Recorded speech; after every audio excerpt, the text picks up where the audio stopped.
Okay, ji, Bismillahirrahmanirrahim. So this is chapter number 2 of FFA, uh, ACCA Financial Accounting.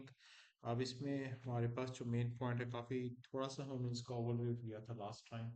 So first of all we are discussing the regulatory framework here. अब यहाँ पे regulatory framework basically आप ये कहते हैं कि ये वो चीज़ें हैं जो कि रेगुलेट करती हैं. रेगुलेट करना होता है कि कंट्रोल करना. ठीक है, जैसे पसंद हुई अभी रिसेंटली लाहौर में उन्होंने बिहेवियर को रेगुलेट किया कि आपका प्रॉपर जो मोटर बाइक के आगे वो एक रॉड सा लगाते हैं ताकि आप जो है वो जो after effects of the door है उससे महफूज रहें. तो ये भी रेगुलेटरी है. रेगुलेटरी फ्रेमवर्क यानी कि जो कि आपकी अकाउंटिंग को कंट्रोल कर रहा होता है कि आपकी चीज़ें सही चलें. That is regulatory framework. अब रेगुलेटरी फ्रेमवर्क से दो चीज़ें निकलती हैं. एक आपका है फाइनेंशियल स्टेटमेंट्स को वो रेगुलेट कर रहा होता है. दूसरा वो कॉर्पोरेट गवर्नेंस एक चीज़ आती है जो इसके अंदर आती है, उसको भी हम डिस्कस करते हैं. तो इसको भी हमने लास्ट में थोड़ा सा डिस्कस किया था. Moving on quickly, why a regulatory framework is necessary, why do we need that simply. ठीक है, तो जो नीड्स है यूजर्स की वो फुलफिल हो सके. नीड्स की है कि उन्हें चीज़ें समझ में आए, जो रिलायबिलिटी है वो हो और आपकी फेथफुल इंफॉर्मेशन हो. ये सारी उनकी नीड्स आती हैं नॉर्मली जो आपके यूजर्स ऑफ फाइनेंशियल स्टेटमेंट्स में होती हैं. कोई यूज़र बताइएगा फाइनेंशियल स्टेटमेंट का यूज़र जो हमने डिस्कस किया, तो कोई आपके जहन में है? अगर नहीं है तो कोई इशू नहीं है, कोई है तो बता. कोई भी यूज़र जो उसको चाहिए होती है financial statement. Investor, investor, government. ठीक है, गवर्नमेंट होती है, आपका ऑनर होता है जिसको चाहिए होती है. ठीक है, तो ये यूजेस ऑफ फाइनेंशियल स्टेटमेंट्स होते हैं. उसके बाद आके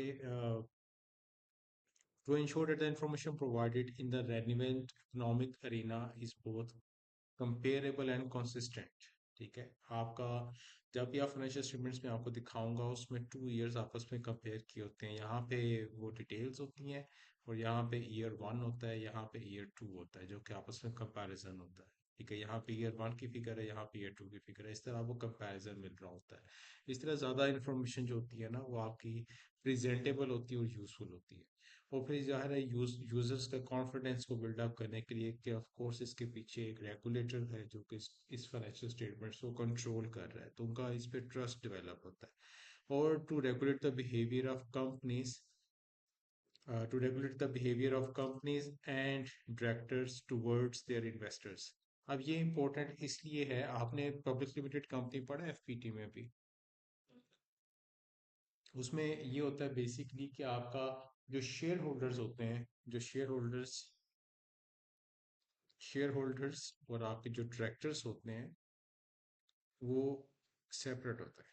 ठीक है, शेयर होल्डर्स जो है डायरेक्टर्स से कहते हैं कि आप कंपनी को चलाएं, उसे कंट्रोल करें. ठीक है, तो वो डायरेक्टर्स ही सारे डिसीजन कर रहे होते हैं और जो शेयर होल्डर्स होते हैं वो उनकी सिर्फ इन्वेस्टमेंट होती है और जो सारा कंट्रोल होता है वो डायरेक्टर्स के पास होता है. अब जाहिर है ये शेयर होल्डर्स जो डेली बिजनेस के डिसीजंस होते हैं उसमें पार्टिसिपेट नहीं करते, सिर्फ डायरेक्टर्स उसे डिसाइड कर रहे होते हैं. अब क्योंकि इनके दरमियान में गैप है, इस गैप को जो फिल करता है वो आपका रेगुलेटरी फ्रेमवर्क आके फिल कर रहा होता है कि वो मेक श्योर करता है कि जो भी डायरेक्टर्स इंफॉर्मेशन दे रहे हैं शेयर होल्डर्स को वो प्रॉपर सही इंफॉर्मेशन होनी चाहिए, क्योंकि शेयर होल्डर्स को एक्चुअली नहीं पता कि डेली बेसिस पे बिजनेस में क्या हो रहा है. एट द ईयर एंड जब फाइनेंशियल स्टेटमेंट्स बनती हैं जो डायरेक्टर्स बना के शेयर होल्डर्स को देते हैं, ठीक है, उसकी बेस पे शेयर होल्डर जो अपने सारे डिसीजंस कर रहा होता है. ठीक है, तो ये बेसिकली इनका बिहेवियर कंट्रोल करने के लिए, के डायरेक्टर्स को कंट्रोल करने के लिए जो है ये रेगुलेटरी फ्रेमवर्क एक अच्छा रोल प्ले करता है. यहाँ तक समझ आ गई अब? ठीक है, अब moving on to the next point.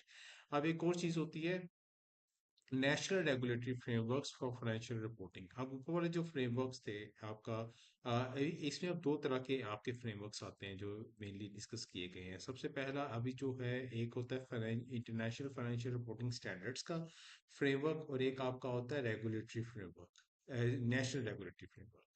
National means country basis पे उन्होंने अपने फ्रेमवर्क्स बनाए होते हैं, उसको फॉलो करके वो अपनी स्टेटमेंट्स को बनाते हैं. उसमें ये सारे फैक्टर्स आते हैं आपके.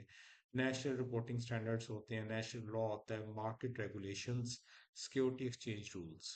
रेगुलेशन का मतलब होता है लॉ.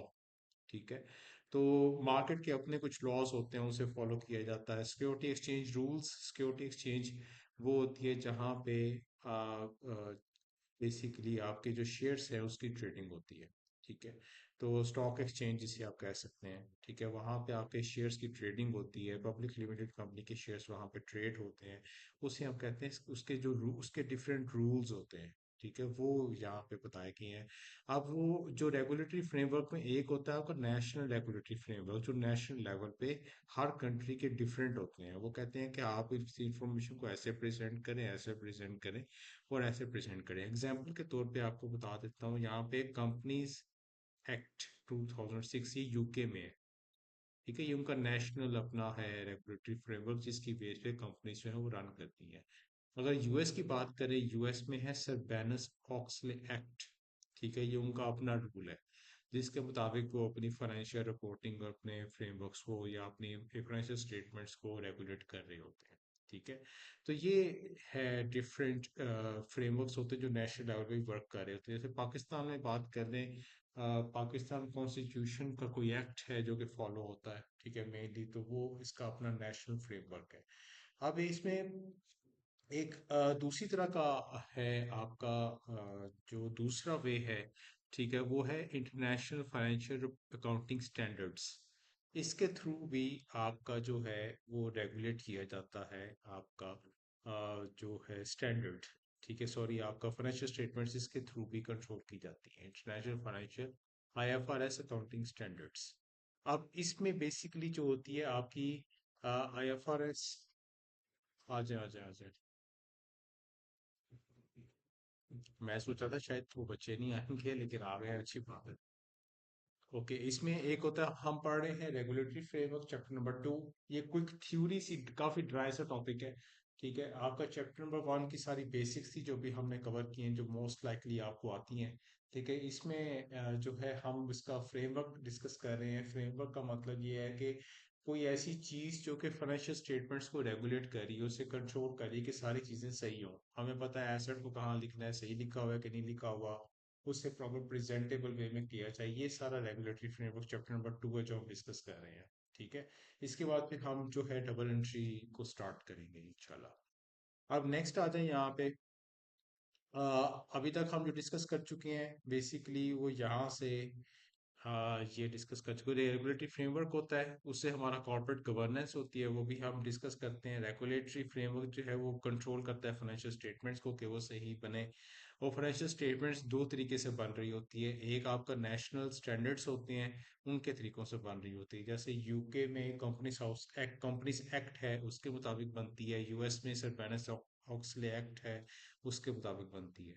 और दूसरा जो फाइनेंशियल स्टेटमेंट्स जिसके थ्रू बन रही होती हैं, ठीक है, वो होता है इंटरनेशनल स्टैंडर्ड्स एंड रेगुलेशन। ये दो वे हैं आपको फाइनेंशियल स्टेटमेंट्स को रेगुलेट करने के।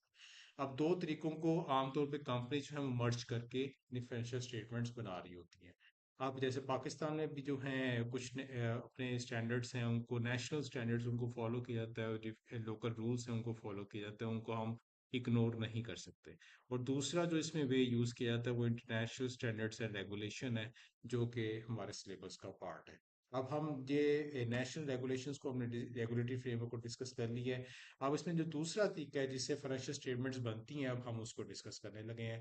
ठीक है, इसमें बेसिकली सिंपल सी बात है, ये एक चीज बहुत इंपॉर्टेंट है जो कि आपका न जानना जरूरी है। IFRS accounting standards are not enforceable in any country.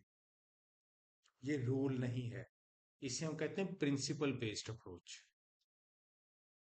ये अक्सर एमसीक्यू में पूछ लेता है, प्रिंसिपल बेस्ड अप्रोच, यानी कि आपकी मर्जी है, आप इसे फॉलो करें या ना करें, आपकी चॉइस है। ठीक है, लेकिन ये कि वो कंपनीज को कन्विंस करते हैं कि हमारे आप स्टैंडर्ड्स को फॉलो करें। इससे फायदा ये होगा, जब पूरी दुनिया के कंट्रीज इस स्टैंडर्ड्स को फॉलो करेंगे, जो फाइनेंशियल स्टेटमेंट्स हैं उसमें एक समझ ले कंसिस्टेंसी आ जाएगी। एक बंदे ने जो प्रेजेंटेशन बनाई है कंट्री ने, दूसरे ने भी उसी तरीके से बनाएगा।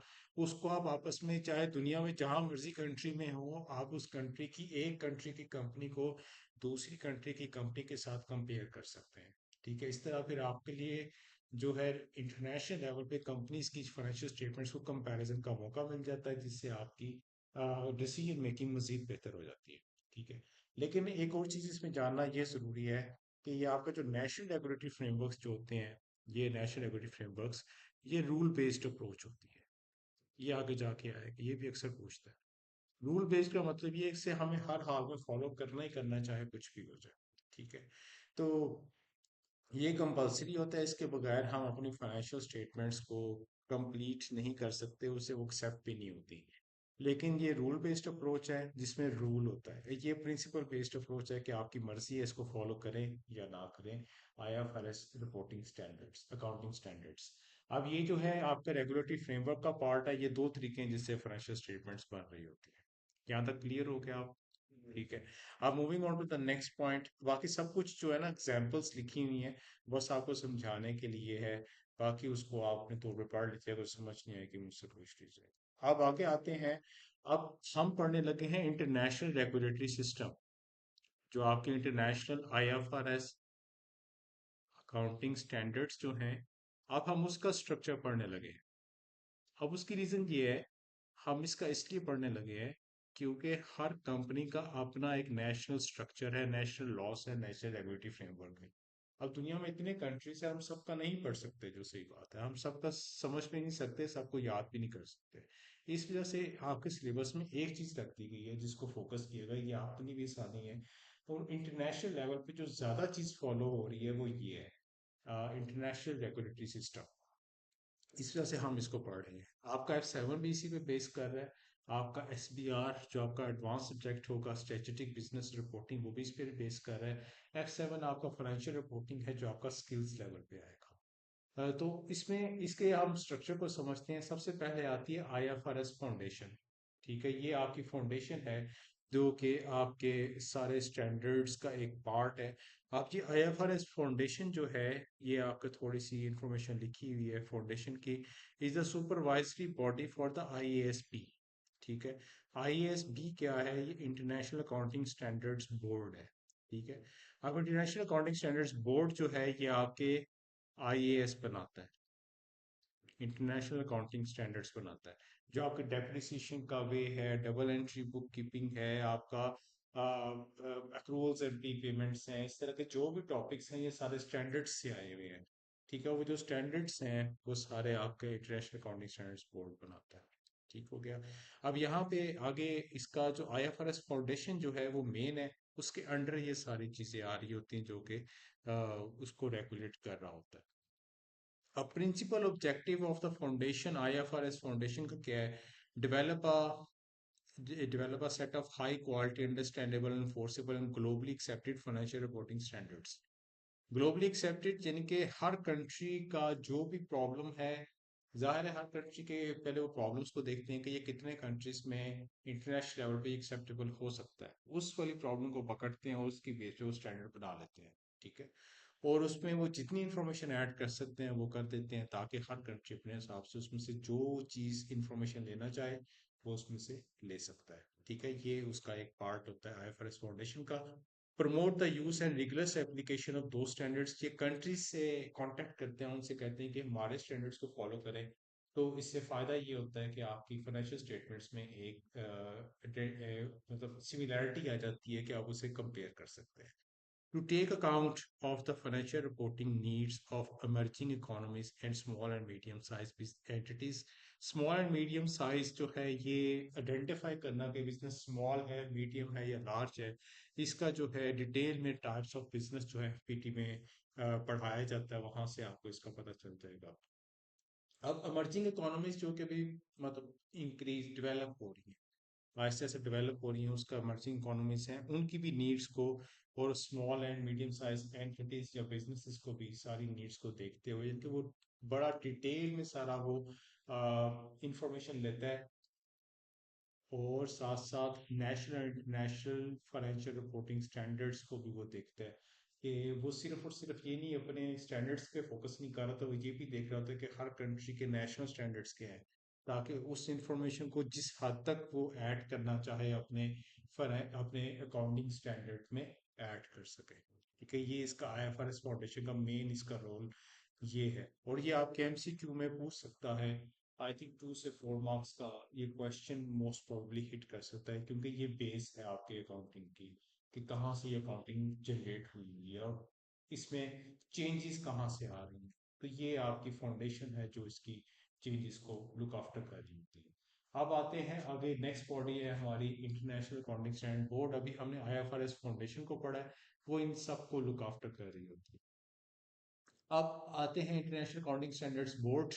अब इसमें आते हैं, ये बेसिकली होता ये है कि इंटरनेशनल अकाउंटिंग स्टैंडर्ड बोर्ड इसको रिपोर्ट करती है और ये जो है इसको मॉनिटर कर रहा होता है, इसको भी मॉनिटर कर रहा है, इसको भी मॉनिटर कर रहा है। इंटरनेशनल अकाउंटिंग स्टैंडर्ड बोर्ड जो है आईएफआरएस है इंटरप्रिटेशन कमेटी को मॉनिटर कर रहा होता है। इस तरह ये हर एक दूसरे के साथ इंटरलिंक है। अब आगे आते हैं इंटरनेशनल अकाउंटिंग स्टैंडर्ड बोर्ड। अब इसमें बेसिकली इसका प्राइमरी ऑब्जेक्टिव हमें पता होना चाहिए। The main objective is to develop a set of high quality, understandable and enforceable global accounting standards। ठीक है, ये इसका मेन ऑब्जेक्टिव होता है जो इंटरनेशनल अकाउंटिंग स्टैंडर्ड्स आपके बोर्ड जो है वो बनाता है, जिसकी बेस पे हमारी अकाउंटिंग जो है वो उसमें चेंजेस आ रही होती है। ठीक है, अब इसमें इसके रोल्स के बारे में थोड़ा सा डिस्कस कर लेते हैं। Its members are responsible for the development and publication of IFRS according standards interpretations and developed by the interpretations committee. अब यहाँ पे जाने से पहले आपको बता दूं, अगर आप मतलब कुछ जो स्टैंडर्ड्स आपकी नज़र के सामने से गुजरेंगे ना, कुछ को उन्होंने नाम दिया हुआ आईएएस, और जो ये ओल्ड नेम है इंटरनेशनल अकाउंटिंग स्टैंडर्ड, इसको हम कहते हैं इंटरनेशनल अकाउंटिंग स्टैंडर्ड। जो लेटेस्ट नेम है वो आईएफआरएस। तो इस वजह से ये टू नेम्स आप कहीं पे अगर देखें तो कंफ्यूज ना होएगा, दोनों एक ही चीजें हैं, एक ही ऑर्गेनाइजेशन बना रही है, बस उन्होंने नेम, ओल्ड नेम ये था, न्यू नेम ये है। ठीक है, इस वजह से आपको ये डिफरेंस नजर आएगा, अदरवाइज दोनों चीजें सेम।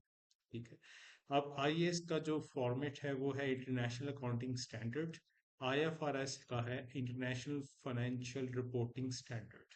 ठीक है, तो ये है फर्क और इसमें को फर्क। अच्छा, इसमें यह है कि इट्स मेंबर्स, जिसके आईएएस भी हम पढ़ रहे हैं, are responsible for the development and publication of IFRS reporting standards and interpretations developed by the interpretation committee. अब ये क्या है बेसिकली, ये हम ये है, अब इंटरनेशनल फाइनेंशियल रिपोर्टिंग स्टैंडर्ड जो इंटरप्रिटेशन कमेटी है ना, ये इनको बताती है। ठीक है, ये बेसिकली क्या करती है, जो भी आपके प्रॉब्लम्स हैं उन्हें हाईलाइट करती है, उन्हें हाईलाइट करके वो है इंटरनेशनल अकाउंटिंग स्टैंडर्ड बोर्ड में डिस्कशन होती है। तो फिर ये इनकी जो है ना आईएएसबी जो है, इंफॉर्मेशन जो लेता है सारी की सारी वो इंटरनेशनल आईएफआरएस इंटरप्रिटेशन कमेटी से लेता है। ये कहते हैं कि हमारा हमें नया आईएएस चाहिए, फिर ये रिसर्च करते हैं, सारा प्रोसीजर फॉलो करते हैं, फिर ये रिपोर्ट करते हैं आईएएसपी को, फिर वो आगे से फाइनल डिसीजन जो लेता है आईएसपी लेता है। फिर आईएसपी के बाद जो है जब ये डिसीजन लेता है फिर जाता है आईएफआरएस फाउंडेशन के पास, उसके मेंबर्स के पास, फिर वो उसके फाइनल कर, इस तरह ये आपका स्टैंडर्ड बनते हैं। Moving on to the next point, बाकी इसमें कुछ लिखा हुआ है, कुछ पेपर्स होते हैं, वो एक पेपर बनाता है, वो सेकंड पेपर बनाता है, इसको अपने तौर पर पढ़ लीजिएगा, ये काफी जो है मतलब थ्योरेटिकल पॉइंट है। कोशिश करूंगा इसके मैं नोट्स बना दूं, तो ये जो है आपके लिए इजी हो जाएगा। बल्कि इस एफएफ है कि मैं कोशिश करूंगा कि मैं नेक्स्ट वीक से जो भी मैं पढ़ाऊँ आपके साथ नोट्स शेयर कर दूं, वो जरा ज्यादा फोकस्ड हो जाता है, आपके पास जरा अच्छी इंफॉर्मेशन आ जाती है, डेट्स जरा वो समरी में आ जाती है इंशाल्लाह। अब आगे है IFRS interpretation committee. IFRS interpretation committee ये बेसिकली कहाँ पे है, आपके यहाँ पे एग्जिस्ट कर रही है, ये है। काफी कम पड़ गया है आपकी आईएफआरएस इंटरप्रिटेशन कमेटी जो है, अब सही है। अच्छा, आपकी ये आईएफआरएस इंटरप्रिटेशन कमेटी है, जो अब ये आईएफआरएस इंटरप्रिटेशन कमेटी इसको कर रही है और ये इंटरनेशनल अकाउंटिंग स्टैंडर्ड्स को रिपोर्ट कर रही है। अब ये आईएफआरएस इंटरप्रिटेशन कमेटी जो है ये क्या करती है, reviews wide spread accounting issues on a timely basis and provides authoritative guidance on these issues। ठीक है, ये बेसिकली इश्यूज पे रिसर्च करती है, पब्लिक से पूछती है, उसे डिस्कस करती है और फिर उसके बाद आईएसपी को रिपोर्ट करी। ये है IFRS इंटरप्रिटेशन कमेटी। नेक्स्ट है IFRS एडवाइजरी काउंसिल। अगर हम इसको यहाँ पे देखें, IFRS एडवाइजरी काउंसिल ये है। ओहो, मैं तो बहुत ऊपर चला गया। IFRS एडवाइजरी काउंसिल, अब हम इसको डिस्कस करने लगे हैं, यहीं से इसको पढ़ लेते हैं mainly. IFRS advisory council provides advice to the IFRS foundation trustees, IASB and IASSB। अब ये जो है आपकी, ये जो काउंसिल है एडवाइजरी काउंसिल, ये सबको एडवाइस कर रही होती है, इन सबको, इसका काम ही सबको एडवाइस करना। ठीक है। अगर ये एडवाइस करें, इसका मतलब ये है कि इसमें काफी ज्यादा सीनियर लोग और एक्सपीरियंस लोग बैठे होंगे जो एडवाइस करते हैं, जो कि थोड़ी देर के लिए आते हैं, बैठते हैं, फिर वो एडवाइस करते हैं, ये बहुत ज्यादा देर के लिए नहीं बैठ रहे होते।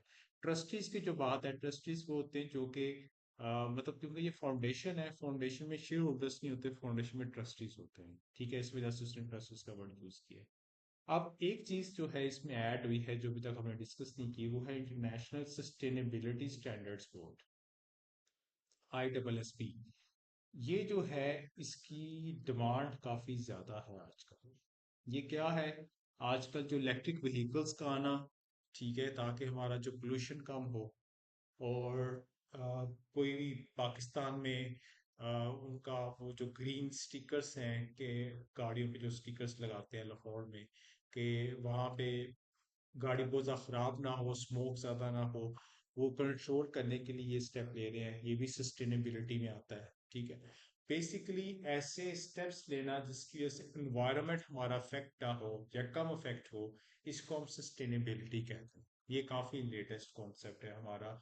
इलेक्ट्रिक व्हीकल का आना भी यही इसी वजह से आई है, क्योंकि आपका पेट्रोल से CO2 आपकी निकलती है वो गाड़ियों से, और वो फिर आपके इन्वायरमेंट को अफेक्ट करती है। ये है इंटरनेशनल सस्टेनेबिलिटी स्टैंडर्ड्स बोर्ड। अब ये बेसिकली क्या कर रहा होता है, इसका काम होता है कि जो भी IFRS या IS बन रहा है, उसमें सस्टेनेबिलिटी का एलिमेंट हो, उसको कंसिडर किया जाए। उसके साथ साथ ये अपने तौर पे सस्टेनेबिलिटी के स्टैंडर्ड्स भी बना रहा है, ताकि जो आपकी कंपनीज हैं, वो जो भी काम कर रही हैं, वो उसमें एक क्लियरली शो हो कि उन्होंने सस्टेनेबिलिटी वाला पॉइंट अपने बिजनेस में जरूर रखा हुआ है, ताकि उसका इफेक्ट ऑन एनवायरनमेंट कम से कम हो। ये क्यों हुआ, क्योंकि गवर्नमेंट्स अब काफी ज्यादा कंसर्न हो गई हैं, जो रेगुलेटर्स हैं, जो गवर्नमेंट्स हैं, वो काफी ज्यादा अब इस पे मतलब फोकस कर रही हैं, ताकि एनवायरनमेंट जो है उस पे नेगेटिव इम्पैक्ट जितना कम हो सके। ठीक है, तो ये है आपका इंटरनेशनल सस्टेनेबिलिटी स्टैंडर्ड्स बोर्ड। अब ये क्या कर रहा है, इसका भी फंक्शन थोड़ा सा पढ़ लेते हैं हम यहाँ पे। ये है, अब इसके मेन ऑब्जेक्टिव्स हैं, ये 2021 में बना था। ठीक है, बाकी मैंने आपको सारा बता दिया है। अब यहाँ पे एक चीज है, सस्टेनेबिलिटी रिलेटेड डिस्क्लोजर। डिस्क्लोजर का जो वर्ड है ना, उसका मतलब ये है कि आपकी फाइनेंशियल स्टेटमेंट्स होती हैं, उसमें कुछ नोट्स होते हैं, कुछ राइटिंग्स होती हैं। ठीक है, कुछ वर्किंग्स तो अलहदा होती हैं, राइटिंग होती है, उसमें वो डिस्क्लोज करते हैं। डिस्क्लोज का मतलब ये होता है कि लोगों को बताना कि हम ये वर्किंग कर रहे हैं। ठीक है, तो ये होता है डिस्क्लोजर। तो ये अपने स्टैंडर्ड्स पे जो भी बनते हैं, उसमें ये मेक श्योर करते हैं कि आपके डिस्क्लोजर्स हों, सस्टेनेबिलिटी डिस्क्लोजर्स हों, कि आप इन्वायरमेंट को ठीक करने के लिए क्या कर रहे हैं। अब जैसे इनका काम ये है, फोर प्रिंसिपल ऑब्जेक्टिव्स हैं इनके। फोर प्रिंसिपल ऑब्जेक्टिव्स में आपका आता है, फोर में, to develop standards for a global baseline of sustainability disclosures, to meet the information need of investors. Investors को ये जानना है कि सस्टेनेबिलिटी में कितना ये कर रहे हैं काम, क्योंकि आजकल काफी ज्यादा लोग इस पे फोकस कर रहे हैं कि एनवायरमेंटल फ्रेंडली आपकी कंपनीज हैं या नहीं। Third point है, to enable companies to provide comprehensive sustainability information to global capital markets. Global means world capital markets, जहाँ पे हमारी जो है बिजनेसेस जो हैं, लाइक हाई लेवल पे आपकी ट्रेडिंग होती है, कैपिटल मार्केट्स उसको हम कहते हैं। To facilitate the flow and communication of sustainability related information. In short, simple सी बात है, सस्टेनेबिलिटी के सारे फैक्टर्स को देखते हैं कि नेशनल लेवल पे, इंटरनेशनल लेवल पे, उस स्टैंडर्ड्स में उसका एलिमेंट जरूर इंक्लूड हो। उसके साथ साथ ये अपने एक सेपरेट स्टैंडर्ड भी मतलब इन्होंने इशू किए हैं, ताकि कंपनी उसको फॉलो करें अपनी ये देखने के लिए कि क्या उनकी कंपनी सस्टेनेबिलिटी को फॉलो कर रही है कि नहीं कर। ठीक है, ये है इसका मेन ऑब्जेक्टिव। नेक्स्ट, ये मैंने भी आपको स्टार्ट में बताया था कि जो लार्ज कंपनीज होती हैं, बस ये लास्ट पॉइंट है, फिर उसके बाद ये चैप्टर फिनिश हो जाएगा। I know it's a very dry chapter. अच्छा, अभी मैंने शुरू में ये बताया था कि आपकी पीएलसी जो पब्लिक लिमिटेड कंपनी होती है उसमें दो होते हैं, आपके शेयर होल्डर्स होते हैं और आपके डायरेक्टर्स होते हैं। आपकी पब्लिक लिमिटेड कंपनी या मल्टीनेशनल कंपनीज जो होती हैं उसमें आपका जो शेयर होल्डर्स होते हैं उनके जो मतलब होते हैं डिसीजंस जो होते हैं, वो अपना कंट्रोल सारा डायरेक्टर्स को देते हैं। डायरेक्टर्स सारा डे टू डे बिजनेस को ऑपरेट करते हैं, फिर उसके बाद at the end of the year financial statements बनाते हैं डायरेक्टर्स कंपनी की, और वो शेयर होल्डर्स को प्रेजेंट करते हैं at the end of the year. अब शेयर होल्डर्स तो डेली बेसिस पे बिजनेस में नहीं वर्किंग कर रहे, तो शेयर होल्डर को कैसे पता चलेगा कि डायरेक्टर सही काम कर रहे हैं कि नहीं कर रहे, और फाइनेंशियल स्टेटमेंट्स जो प्रेजेंट कर रहे हैं वो सही हो रही है कि नहीं हो रही। अब इसको भी चेक करने के लिए हमारे पास एक कॉन्सेप्ट है जिसको भी हम डिस्कस करने लगे। ये यहाँ पे वही एक्सप्लेन किया कि डेलीगेशन होता है अपनी अथॉरिटी किसी को दे देना बिजनेस रन करने के लिए, that is called delegation of control. मैं किसी को कंट्रोल दे दिया, लो भाई अब आप बिजनेस को चलाओ। शेयर होल्डर्स ऑनर्स होते हैं और डायरेक्टर्स के पास कंट्रोल होता है। ऑब्जेक्टिव्स इनके डिफरेंट होते हैं, इनके ऑब्जेक्टिव्स डिफरेंट होते हैं, ये आपस में मैच नहीं कर रहे होते। मेनली शेयर होल्डर्स ये कहते हैं कि उनका रिटर्न ज्यादा से ज्यादा हो, they want to increase the return. लेकिन जो आपका इसके ऑब्जेक्टिव्स होते हैं, इनका फोकस ये होता है कि प्रॉफिट ज्यादा से ज्यादा हो। ये अक्सर इनके जो ऑब्जेक्टिव्स हैं वो कई दफा मैच नहीं हो रहे होते, इस वजह से उसने लिखा हो। अब इसकी ये सारा कुछ वही एक्सप्लेन किया है जो मैंने आपको बताया है। अब इसमें इनको चेक करने के लिए एक होता है एक्सटर्नल ऑडिटर, जो चेक करता है कि जो डायरेक्टर ने फाइनेंशियल स्टेटमेंट्स प्रेजेंट की हैं, जो डायरेक्टर ने फाइनेंशियल स्टेटमेंट्स प्रेजेंट की हैं शेयर होल्डर्स को, वो ठीक हैं कि नहीं ठीक। वो कौन चेक कर रहा होता है? वो चेक कर रहा होता है एक्सटर्नल ऑडिटर। आपका एक सब्जेक्ट है ऑडिट।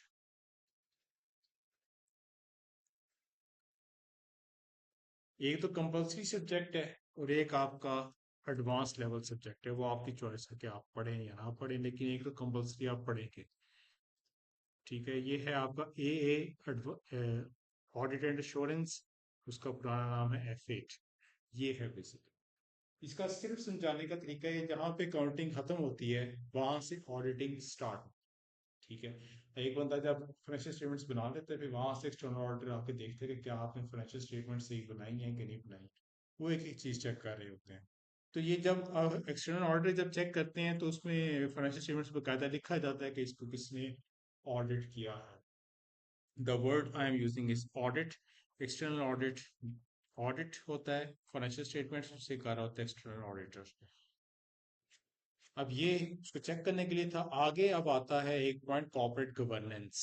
अब क्योंकि शेयर होल्डर्स जो हैं वो अपनी कंट्रोल दे देते हैं डायरेक्टर्स को, तो यहाँ पे ये कॉर्पोरेट गवर्नेंस का कॉन्सेप्ट ऐड किया गया है। ठीक है, और ये कैडबरी रिपोर्ट बड़ी एक समझ लें कि बहुत पॉपुलर रिपोर्ट है कि इसने रिपोर्ट बनाई थी कि कैसे कंपनीज को चलाना है और कैसे कंट्रोल करना है ताकि आपकी इंफॉर्मेशन जो है वो करेक्ट हो। ये है आपका कॉर्पोरेट गवर्नेंस का पार्ट है, क्योंकि डायरेक्ट ये डायरेक्टर्स के लिए है कि वो अपनी जो भी इंफॉर्मेशन या कंपनी को डिसीजंस कर रहे हैं, जो भी कंपनी चला रहे हैं शेयर होल्डर्स के बिहाफ पे, क्योंकि शेयर होल्डर्स ने कंट्रोल दिया है, वो सही हो, और उसमें प्रॉब्लम उसमें ऑनेस्ट हों, और किस तरीके से वो रन करें ताकि जो शेयर होल्डर्स जो है उनका नुकसान ना हो। ठीक है, ये कॉर्पोरेट गवर्नेंस का ये इस पॉइंट पे आता है। वो ये छोटे बिजनेसेस में कॉर्पोरेट पॉइंट नहीं है, मीडियम बिजनेस में भी कॉर्पोरेट पॉइंट नहीं है। ये वहां पे एप्लीकेबल है जहां पे शेयर होल्डर्स ने अपना कंट्रोल डायरेक्टर्स को दे दिया है, और डायरेक्टर्स जो हैं वो डेली बेसिस पे बिजनेस के डिसीजन कर रहे हैं। कॉर्पोरेट गवर्नेंस का पॉइंट वहां पे एप्लीकेबल होता है। Moving on to the next point, इसका पर्पस मैंने आपको बता दिया।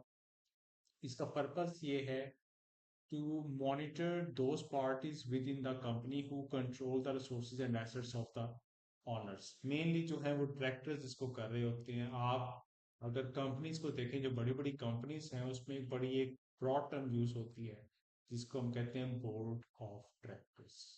ये आप अक्सर सुनेंगे। उसके अंदर ही आपका सीईओ भी होता है, उसके अंदर ही आपका चेयरमैन भी होता है। ये दो, ये टॉप रैंक्स होते हैं जो कंपनी में आप देखते हैं। जो पब्लिक लिमिटेड कंपनी होती है। ठीक है, तो ये उसको उनको चेक एंड बैलेंस उनको ठीक करने के लिए है कि आप इस वे को फॉलो करें, क्योंकि आप किसी की कंपनी को, किसी की इन्वेस्टमेंट को आप मैनेज कर रहे हैं। ये है आपका पर्पस और ये आपके ऑब्जेक्टिव्स, सारा हो गया। The need for corporate governance simple यही था कि आपकी मतलब सही तरीके, ये सारी वही चीजें जो मैंने एक्सप्लेन की है। रेमुनरेशन का पॉइंट आपको पता होना चाहिए, जो हम डायरेक्टर्स को पे करते हैं, ठीक, ये ना हो कि डायरेक्टर्स अपने आप को बहुत ज्यादा पे कर, ठीक है, तो ये पॉइंट इसके अंदर आता है। रेमुनरेशन का मतलब ये है। और फेयर फाइनेंशियल रिपोर्टिंग, आपकी सही फाइनेंशियल स्टेटमेंट्स हो, आपका अच्छा एक कंस्ट्रक्टिव रिलेशनशिप होना चाहिए शेयर होल्डर्स के साथ, आप उन्हें थ्रेट ना करें। Fair appraisal of directors performance, appraisal का मतलब होता है चेक करना, डायरेक्टर की परफॉर्मेंस को चेक होना चाहिए कि वो कैसा परफॉर्म कर रहे हैं। और नॉन एग्जेक्टिव डायरेक्टर्स वो, इसमें भी डायरेक्टर्स की टू टाइप्स में यहाँ पे एक्सप्लेन कर देता हूँ। इससे पहले है effective systems of internal control. Internal control का मतलब ये है कि जो भी चीज हो रही है उस पर प्रॉपर चेक एंड बैलेंस होना चाहिए। जैसे बैंक में आप जाते हैं, आप चेक प्रेजेंट करते हैं, एक बंदा उसको चेक करता है, फिर उसे दूसरे बंदे के पास लेके जाते हैं, वो उसे साइन करता है, फिर आपको पैसे मिलते हैं। तो ये इंटरनल कंट्रोल है। ये कंपनी में इंटरनल कंट्रोल्स होने चाहिए कि कोई भी बंदा उसकी इंफॉर्मेशन को आसानी से चेंज ना कर सके अपने बेनिफिट के लिए। अब डायरेक्टर्स जो हैं उसकी टू टाइप्स हैं। आपको बस ये लास्ट पॉइंट है, देन आई विल फिनिश। एक कंपनी जो होती है, जो लार्ज कंपनी है, जहां पे शेयर होल्डर्स ने अपनी अथॉरिटी जो है डायरेक्टर्स को दी होती है, ज्यादा पीएलसीज होती हैं, एक एग्जेक्टिव्स होते हैं, एक नॉन एग्जेक्टिव डायरेक्टर्स होते हैं, एक आपके नॉन एग्जेक्टिव डायरेक्टर्स होते हैं। अब एग्जेक्टिव डायरेक्टर्स वो होते हैं जो कि बिजनेस को ऑपरेट कर रहे होते हैं, जो बिजनेस को ऑपरेट करते हैं, ये आपके हैं एग्जेक्टिव डायरेक्टर। जो नॉन एग्जेक्टिव है, ये डेली बिजनेस में इन्वॉल्व नहीं होते, ये बस मीटिंग्स पे आके बैठ के ऑब्जर्व कर रहे होते हैं। कि उनको एक्सपीरियंस उनके पास वही होता है जो एग्जेक्टिव के पास होता है, लेकिन ये डेली बिजनेस के डिसीजंस में इन्वॉल्व नहीं होते, ये बस उससे चेक कर रहे होते हैं जो भी उनकी मीटिंग्स होती हैं। ये कोई बिजनेस डिसीजन नहीं करते, ये एक्सटर्नल एक इंडिपेंडेंट पर्सन होते हैं जो कि मीटिंग्स में आके बैठते हैं और देखते हैं कि सारी चीजें कैसी हो रही हैं, ताकि कोई चीज अगर उन्हें लूप होल नजर आए उसे आइडेंटिफाई करेंगे ये चीज यहाँ पे गलत हो गई। ठीक है, तो ये नॉन एग्जेक्टिव डायरेक्टर्स होते हैं। एक्सपीरियंस उनका एग्जेक्टिव वाला ही होता है, लेकिन वो जैसे कंपनी ए है, फॉर एग्जांपल कंपनी ए है और कंपनी बी है, इसका एग्जेक्टिव डायरेक्टर इसका नॉन एग्जेक्टिव डायरेक्टर हो सकता है। ठीक है, तो ये होता है नॉन एग्जेक्टिव डायरेक्टर की एग्जांपल। ये सिर्फ इसलिए चेक करने के लिए कि ये चेक करना एक चेक एंड बैलेंस है एग्जेक्टिव डायरेक्टर्स पे कि वो अपना काम ठीक कर रहे हैं कि नहीं कर रहे, ताकि वो कि वो बाद में ये नॉन एग्जेक्टिव डायरेक्टर्स अपनी एक सेपरेट रिपोर्ट भी देते हैं, ये अपनी एक रिपोर्ट भी देते हैं शेयर होल्डर्स को। ठीक है, कि काम कैसा हो रहा है कैसा नहीं हो रहा है। ठीक है, तो ये इसलिए होता है। बाकी इसमें सारा ये डायरेक्टर रिस्पॉन्सिबिलिटी सब कुछ वही है जो मैंने आपको एक्सप्लेन किया है। अब यूके का कॉर्पोरेट गवर्नेंस कोड, क्योंकि कॉर्पोरेट गवर्नेंस की बात हो रही है, यूके का हम यूके का सिलेबस पढ़ रहे हैं, इस वजह से हमारे पास यूके का कॉर्पोरेट गवर्नेंस है जो कि उसने हमें दे दिया है। बाकी सब कुछ वही है जो इसमें लिखा हुआ है। That's it for today. I think इतना काफ़ी है, अब तो नींद आने लग गई है आप लोगों को। तो कोई क्वेश्चन है तो मुझसे पूछ लें। ये था आपका चैप्टर। आई थिंक रिकॉर्डिंग तो मैंने स्टार्ट की थी।